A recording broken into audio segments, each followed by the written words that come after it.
LPT Seperate beds can improve your sleep health. My wife and I have been married for 12 years. For the first 5 or so years we would have 3 a.m. battles over the blanket. One of us would wake up cold with the other wrapped up in the blanket with no other option but to wake the other up to get warm. Then we had the idea to have 2 blankets, 2 matching twin blankets on our king-size bed. This helped that problem. But there were still issues. My wife is a light sleeper and is easily woken up. I am very mobile sleeper and a large man that rolls over frequently, rocks, and shakes my legs for some reason while I sleep. This wasn't much an issue when she was stay-at-home mom with little kids. If she lost sleep at night, she could make it up when I went to work. As the kids got older, and especially when she went back to work, it became an issue. I can easily get by with 5 hours of sleep a night, but less than 7 ruins her day. One day, after 10 years of marriage, she suggested we buy 2 separate beds for our room. I was initially highly resistant. Why don't you want to keep in the same bed as me? What will our friends and family think when they see 2 beds? Etc. We got separate beds. 2 twins. Next to each other. Looks like a mega king-size bed, and you know what? Nobody cares. We still love each other.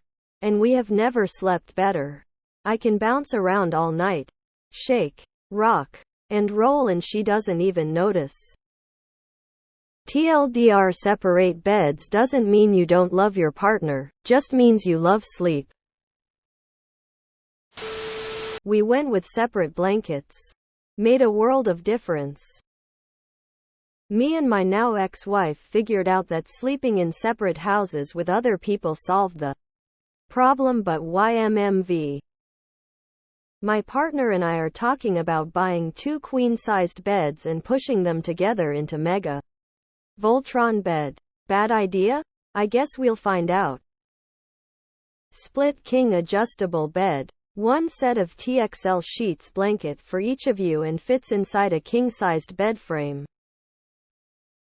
My wife is from a European country where it is more common than not to have 2 comforters on a larger bed. And any bed over a queen is 2 mattresses on 1 box spring. We have a single king mattress. But I love the 2 comforters. Have a friend who shook legs in the night. Turns out sleep apnea was the culprit. He now has a sleep apnea mask as well as separate blankies, and they are happily able to share a bed. Worth getting a sleep study done for sure, regardless of if you want to share a bed again. We have separate bedrooms and have been together for 7 years.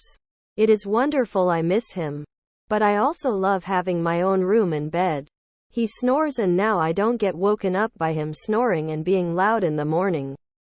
We're having our first baby soon, and it'll also be nice to switch her off between our rooms so we can each get some peaceful sleep throughout the week.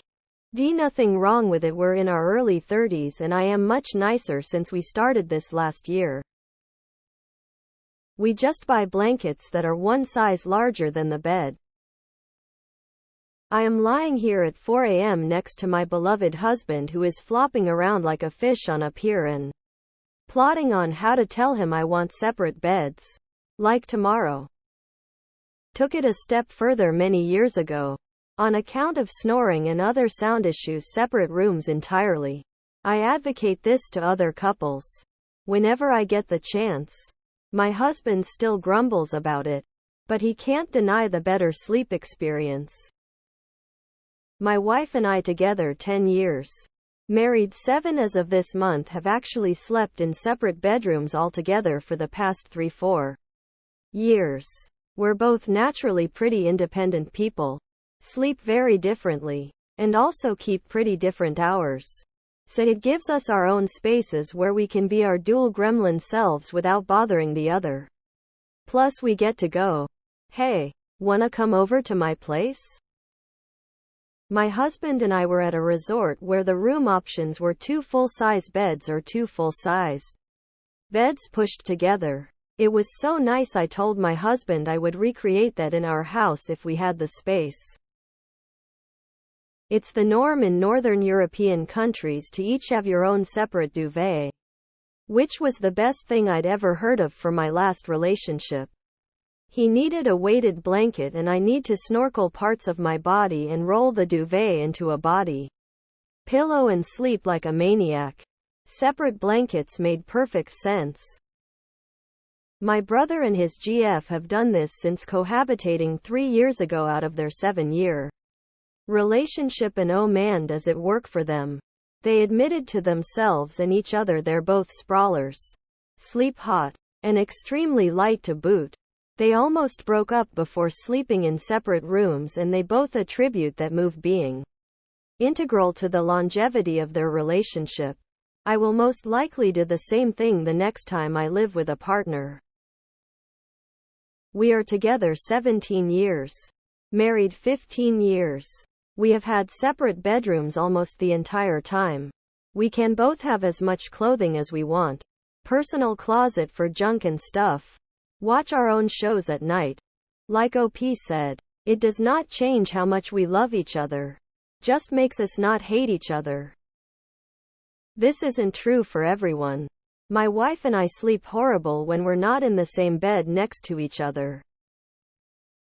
Separate bedrooms. I'd say the best thing you can do to yourself is to sleep alone. We've been married almost 48 years. Last 20 years in separate rooms. It's beautiful. No snoring. Jimmy legs or blanket stealing. My wife and I have had our own rooms for over 20 years. I never wake up frustrated at her because she snored or stole the blankets. We have a king, it's alone or meet in the middle, and separate blankets. Same thing. I'm just jealous you are married. Mom works days. Dad works nights. It was killing their marriage trying to share a bed.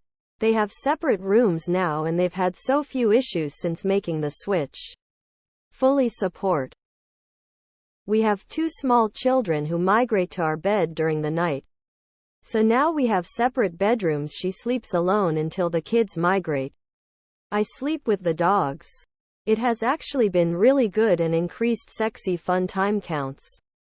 Once the kids are older and stay in their own rooms, we will probably go back to one bed. We actually sleep well together. Just not with all the extra bodies. King bed made entirely of memory foam with tons of blankets and pillows, also in a move. We have a California king. He gets all the covers. Even in the dead of winter I will kick the covers off. I sleep hot. He sleeps like it's the middle of iceball earth. He snores. I wear earplugs. We're still sharing the same bed even after 38 years. We're happy. After we had our daughter, I experienced pretty bad insomnia and would only get an average of 5 hours a night. That was until my husband decided to try sleeping on the couch one night and I slept right through the night. He's been sleeping there for almost a year now. Yay, I feel bad about it constantly because I'd rather him sleep on a bed, but we're both getting way better sleep, so it's working for both of us. Just get 2 blankets? I never understand why couples need to share a blanket. A memory foam mattress also limits noticeable movement from the other person. But I guess if this works. My parents had 2 twin beds pushed together all of their marriage. They were both big blanket thieves. Now dad continues it with his GF. Mom died. Husband and I have separate blankets and 2 twin XL beds that are adjustable. He sleeps with his head elevated to help his snoring, and I have it set for side sleeping. I love it. Pretty decent tip unless you and your partner's combined height is 13 feet. And require no less than a California king to sleep comfortably. Yeah, we just went with 2 blankets. Works well enough for me. My husband and I sleep in separate rooms. Grimace.